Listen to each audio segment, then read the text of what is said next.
Quando se trata de magia sexual, é muito importante esse vídeo do Demistificando, porque este assunto ele envolve bases para a magia do caos e ele se torna extremamente fundamental para que vocês possam ter este entendimento de que magia sexual existe, é sagrada, é importante, mas também alerta a todos, cuidado com o excedente de golpes de pessoas usando de má fé. Magia sexual é feita entre parceiros, pessoas que têm um sentimento real de afeto uma pelas outras. Seja marido, mulher, namorado, namorada, ficante com a ficante, mas porque existe um conceito de sentimento real. Este conceito da semente sagrada, de fluidos sacros, forma a base de muitos trabalhos Gama. De acordo mesmo com a magia sexual tradicional e moderna, os fluidos sexuais do macho, da fêmea, eles contêm nutrientes tanto físicos quanto parafísicos, sendo usados, portanto, numa forma de eucaristia ou alquimia sexual. A mais alta forma de alquimia sexual é na qual este elemento, o sêmen, ele é consagrado a um propósito divino. Uma substância, não duas, nem viva, nem morte, nem líquida, nem sólida, nem quente, nem fria, nem masculina, nem feminina, mas uma substância sagrada, divina e neutra.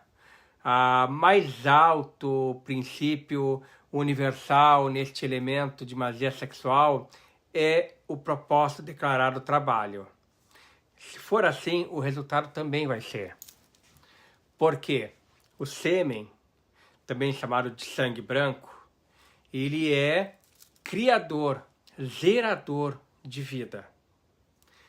Sendo assim, por si, o próprio sêmen, ele tem duas qualidades no dualismo que lembram nascimento, morte.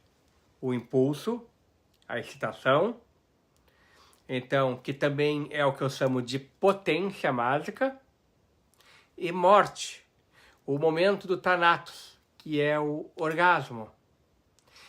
Só que neste momento de morte entra o segundo princípio que acompanha a potência, que torna o sêmen como gerador.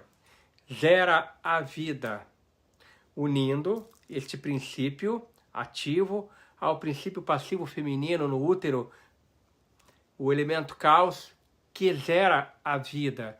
E usado numa ritualística mágica, ele realiza o propósito, ele realiza o efeito mágico.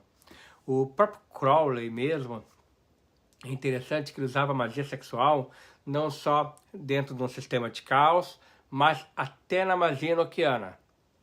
O próprio Crowley dizia que a magia sexual tinha mais força que o sacrifício de 1000 animais, porque envolve a potencialidade do desejo, do direcionamento, o despertar da Kundalini.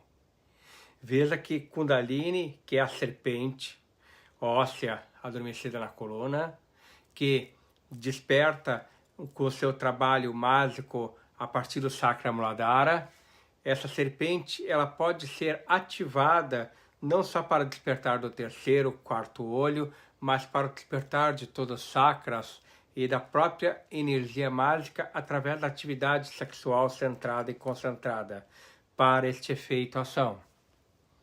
A magia sexual, porém, um outro ponto que tem que ter muito cuidado quando desconhecido o processo, e eu falo desconhecido o processo porque ela não é uma bagunça, ela não é algo feito de qualquer maneira, tem que ter um conhecimento do processo, tem que ter um conhecimento de como as energias externas trabalham com as energias interiores, para que ela possa ser utilizada e direcionada a algo divino, seja um propósito mágico, seja um ato de condensação de agradecimento a uma divindade, seja a uma consagração de talismãs, ferramentas mágicas, ou para um propósito maior de direção mágica.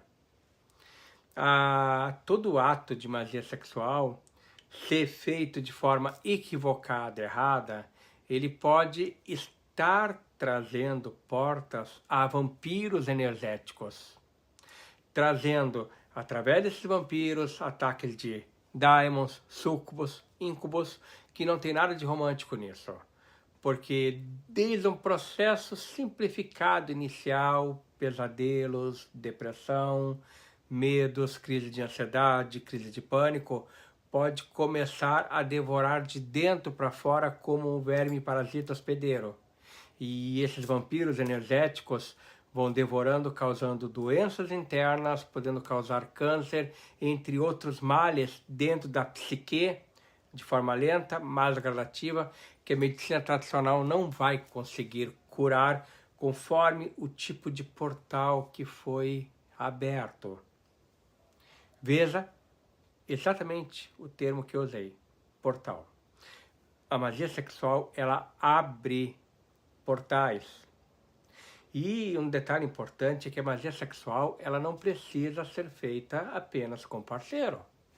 A magia sexual, ela pode ser feita de forma solitária, através do ato de masturbação, aonde o neófito, ou iniciado, ou magista, mesmo mais experiente, e dependente do seu grau, se está usando a magia sexual, ele assume a forma Assunção Deus, e ali ele desperta o ato divino através da masturbação, trazendo este ato de botar a energia sexual de forma potência, geradora, através do sêmen, ativando um útero astral.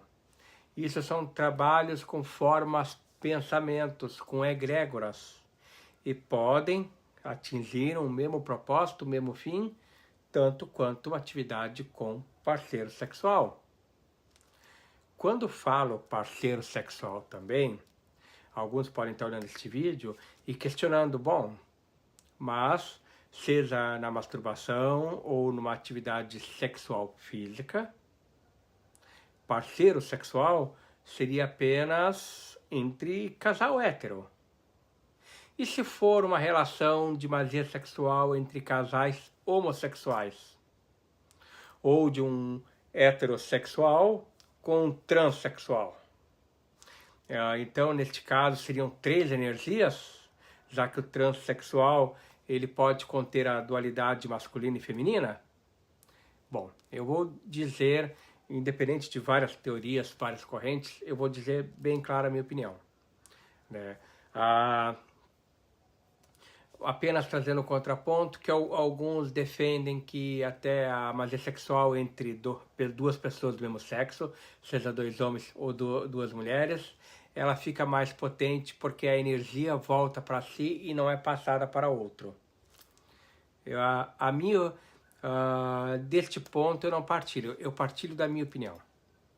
Independente se você é homem e a sua parceira é mulher ou outro homem, ou você é mulher e a sua parceira é um homem ou outra mulher, todo ser humano, independente de heterossexual, homossexual, transexual, bissexual, pansexual, seja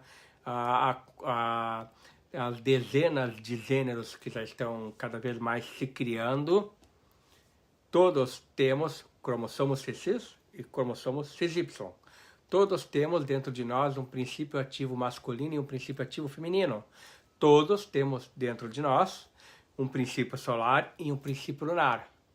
Então, independente do parceiro sexual ser do sexo diferente ou do mesmo sexo, haverá energia masculina e feminina trabalhando.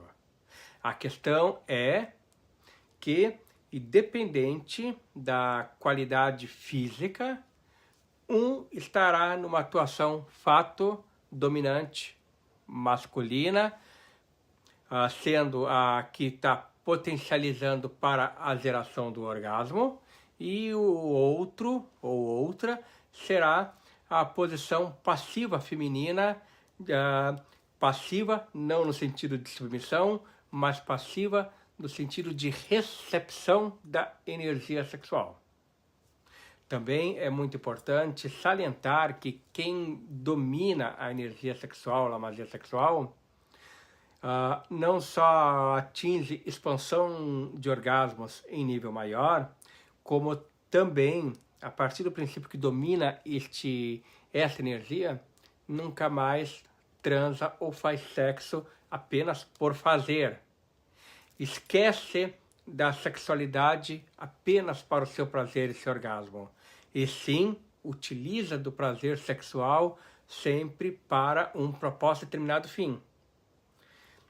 Isto é importante salientar que não adianta o rito sexual, seja solitário ou com parceiro, ele iniciar com um propósito que após alguns minutos ou no meio da relação sexual, o propósito vai se perder e aí a mentalidade dos dois vai seguir apenas pro prazer.